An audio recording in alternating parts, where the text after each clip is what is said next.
Assalamualaikum warahmatullahi wabarakatuh.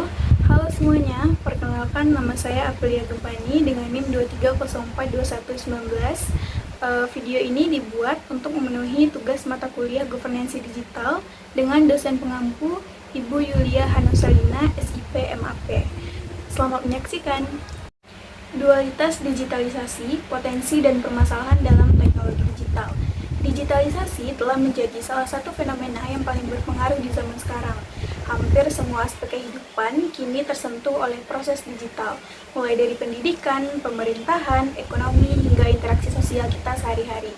Namun, digitalisasi juga memiliki dua sisi yang saling berlawanan. Di satu sisi membawa potensi yang besar bagi kemajuan, tetapi di sisi lain menyimpan berbagai permasalahan yang perlu diantisipasi. Nah, inilah yang disebut dengan dualisme digitalisasi, di mana kemajuan teknologi tidak hanya menghadirkan peluang, tetapi juga tantangan baru bagi masyarakat modern.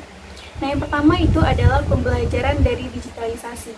Digitalisasi telah memberikan banyak pelajaran penting bagi kehidupan manusia. Salah satu pelajaran utamanya adalah bagaimana teknologi mampu mempercepat proses, meningkatkan efisiensi, dan membuka akses yang sebelumnya terbatas. Misalnya, dalam dunia pendidikan, kita belajar bahwa digitalisasi itu memungkinkan pembelajaran jarak jauh, penggunaan platform e-learning, dan kolaborasi lintas daerah bahkan lintas negara. Mahasiswa kini dapat belajar dari dosen di luar negeri hanya melalui sebuah layar. Nah, ini menunjukkan bahwa digitalisasi itu mampu mendemokratisasi akses terhadap ilmu pengetahuan. Nah, selain itu, digitalisasi juga mengajarkan kita pentingnya beradaptasi terhadap perubahan dunia kerja. Misalnya, kita menuntut kemampuan digital sebagai kompetensi dasar. Nah, seseorang yang tidak mampu beradaptasi dengan perkembangan teknologi ini bisa tertinggal, bukan karena kurang cerdas, namun karena kurang siap menghadapi perubahan. Dari sinilah kita belajar bahwa literasi digital itu bukan lagi pilihan, melainkan kebutuhan utama. Nah, digitalisasi juga memberikan pelajaran tentang pentingnya kolaborasi antara manusia dan mesin. Dengan munculnya kecerdasan buatan, itu seperti analitik data dan otomasi. Digitalisasi juga memberi pelajaran tentang pentingnya kolaborasi antara manusia dan mesin. Nah, dengan munculnya kecerdasan buatan seperti analitik data dan otomasi, kita belajar bahwa teknologi itu bukan pengganti manusia, tetapi alat bantu yang bisa meningkatkan produktivitas dan kreativitas. Namun, semua ini hanya dapat berjalan baik jika manusia memiliki etika dan tanggung jawab dalam penggunaannya. Pelajaran lainnya adalah kesadaran akan pentingnya keamanan dan privasi. Semakin banyak aktivitas yang dilakukan secara daring, semakin besar pula risiko kebocoran data. Dari sini kita belajar bahwa keamanan digital tidak bisa diabaikan. Kesadaran ini mengajarkan kita untuk lebih berhati-hati, tidak mudah membagikan data pribadi, dan memahami bagaimana jejak digital itu dapat berdampak pada masa depan. Yang akhirnya digitalisasi ini juga memberikan pembelajaran sosial. Nah, kita menyadari bahwa teknologi tidak hanya memudahkan hidup, namun juga mengubah pola interaksi manusia. Komunikasi kini serba cepat, namun seringkali kehilangan kedalaman makna. Nah, dari sinilah kita belajar bahwa keseimbangan antara dunia digital dan dunia nyata tetap penting agar manusia tidak kehilangan esensi kemanusiaannya. Yang kedua itu adalah kritik dan solusi terhadap digitalisasi. Meski membawa banyak manfaat, digitalisasi ini juga menimbulkan sejumlah permasalahan yang patut dikritisi. Salah satu kritik terbesarnya adalah munculnya kesenjangan digital atau digital divide. Tidak semua orang memiliki akses dan kemampuan yang sama dalam menggunakan teknologi. Di beberapa daerah, akses internet ini masih terbatas, sementara di daerah lain teknologinya sudah sangat maju. Akibatnya, ketimpangan sosial dan ekonomi bisa semakin melebar. Orang yang melek digital akan semakin maju, sementara yang tertinggal teknologi akan semakin terpinggirkan. Nah, selain itu, digitalisasi juga dikritik karena menyebabkan dehumanisasi dalam hubungan sosial.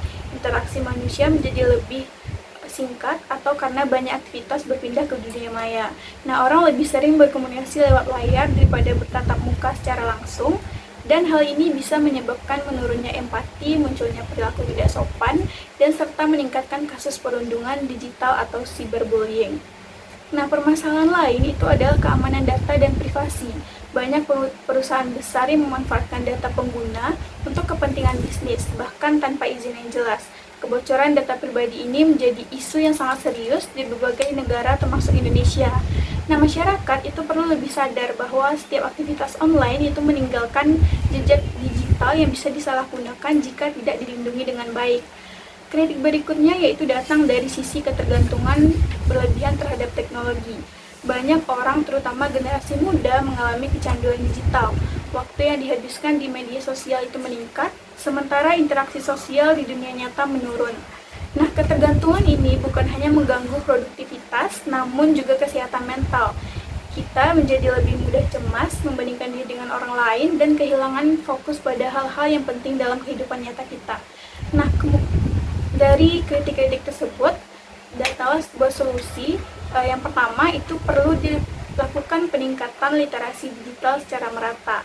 Masyarakat harus dibekali oleh kemampuan yang tidak hanya untuk menggunakan teknologi, tetapi juga memahami dampak sosial dari ekonomi dan etis dari penggunaannya. Literasi digital ini akan membantu masyarakat menjadi pengguna teknologi yang cerdas, kritis, dan bertanggung jawab. Yang kedua yaitu adalah pemerintah dan sektor swasta harus bekerja sama dalam pemerataan akses digital. Infrastruktur internet yang memadai perlu disediakan hingga ke pelosok daerah agar tidak ada kelompok masyarakat yang tertinggal. Nah, dengan begitu, digitalisasi ini benar-benar menjadi sarana yang pemerataan, bukan malah memperbesar kesenjangan. Yang ketiga yaitu adalah perlu ada regulasi yang kuat dan penegakan hukum terkait perlindungan data pribadi. Pengguna internet harus merasa aman ketika beraktivitas secara digital. Nah, pemerintah juga perlu memberikan edukasi mengenai hak dan kewajiban masyarakat dalam dunia siber. Dan yang terakhir adalah kita perlu menanamkan etika digital dan keseimbangan hidup. Teknologi seharusnya menjadi alat yang untuk memperkuat nilai kemanusiaan, bukan menghapusnya. Manusia tetap harus menjadi pengendali, bukan dikendalikan oleh algoritma. Nah, dengan kesadaran ini, kita bisa memanfaatkan digitalisasi secara positif tanpa kehilangan jati diri sebagai manusia.